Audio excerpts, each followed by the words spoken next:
15-16 জানুয়ারি মকর স্নান এবং সেই উপলক্ষে গঙ্গাসাগর মেলায় কপিল মুনির আশ্রম সেজে উঠেছে। আজকে দুদিনের সফরে সেখানে যাচ্ছেন রাজ্যের মুখ্যমন্ত্রী মমতা বন্দ্যোপাধ্যায়। মেলায় আসতে পারেন 40 লক্ষ পুণ্যার্থী এবং সেই কারণেই সার্বিক নজরদারির জন্য তৈরি করা হয়েছে একটি মেগা কন্ট্রোল রুম। সেই মেগা কন্ট্রোল রুম থেকে এক্সক্লুসিভ প্রতিবেদন তুলে ধরেছেন আমাদের প্রতিনিধি রিয়া মাঝি।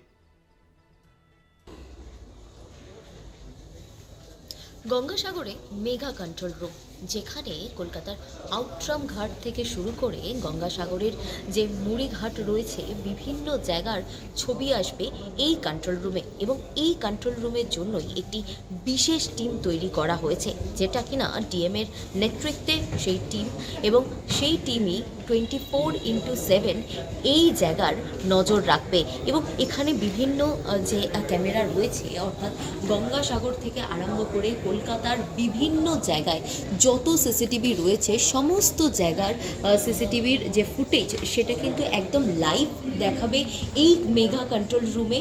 এবং এখানেই সমস্ত যেসব জায়গাগুলো রয়েছে সেখানে কোথায় কত ভিড় হচ্ছে, কত লোক সেখানে আসছে এবং সেখানে কোনো অপ্রিয় ঘটনা ঘটছে কিনা সেই পুরো বিষয়টা নজর রাখা হবে এই কন্ট্রোল রুম থেকে।